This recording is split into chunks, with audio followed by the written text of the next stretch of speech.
I've always wanted a big family. Ever since I was a little girl, I've also had a heart for adoption. So I kind of always wanted or dreamed of having a large family that included both biological and adoptive children. When I met Jennifer, she said, if we're going to be together, then you need to be open to this. And so I was definitely on board. I just really admired the heart she had, and I was hoping God would grow that in me. Then we kind of started to have a vision together of this beautiful family that included both biological and adopted children.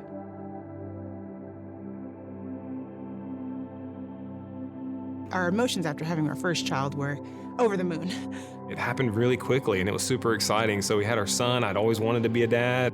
I loved everything about being pregnant, having a newborn. I loved, playing with him and watching him grow.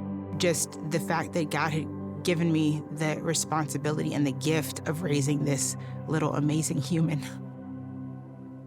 After our son was 8 months old, we started trying to have another child. And it did not happen nearly as quickly as it did the first time. And we just kept trying and trying and trying, and just nothing happened. We even started to pursue fertility evaluations and fertility treatments, kind of early fertility treatments. I'm just crushed with disappointment. I am visiting all of the pregnancy forums and looking at everyone's story and trying to find one that's like mine, taking all the supplements they say are supposed to increase your fertility, reaching for anything to try and make this baby happen. Since Jennifer just had this heart for such a big family, it was hard for me because I saw her hurting a lot. I felt broken that my body had betrayed me, and honestly, I started to get bitter, and I started to question whether God was purposefully withholding good from me, and that is just not the way that I wanted to live at all. As we were pursuing expanding our family biologically, Jennifer started to hear from God that we should start to pursue it through other means. We decided to go ahead and get licensed as foster parents, and I got a call for newborn twins. Our director had told us that the likelihood of adoption was pretty high. We expected it to go very quickly, and it just didn't. It just continued dragging on and on and on. We were unaware of all the different roadblocks and steps that are involved in foster care adoption. And there were moments during this process where I thought to myself, have we done the right thing? What does the future hold for our children? I can't guarantee that they're gonna be with us and we're all they've really ever known. I felt helpless. I felt like sometimes that I couldn't give Jennifer what she needed. I couldn't help her heal. I couldn't help her find joy. We had pivoted from focusing so heavily on having a biological child. That dream and that hope was still there. And I'm almost bombarded by pregnant women and more babies. I had friends and family who were very easily conceiving their second and even their third kids, and I would be so happy for them, but it also was like being stabbed in the heart, wanting this thing so deeply. And so the Lord really just kind of held me together in the tension of those two spaces.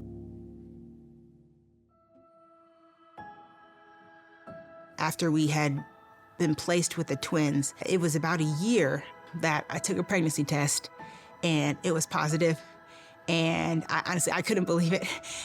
We jumped for joy together. Finally, something to give us some hope and to help us continue to push forward and grow in our family. We knew that if our family was going to grow, that it was going to be the Lord that was going to do it. And so his name is Joseph, because that means, may the Lord increase. God had done this amazing work in our life, and so we just thought that was just kind of the perfect mark, the perfect name for him. And we still had no resolution with the kids' case.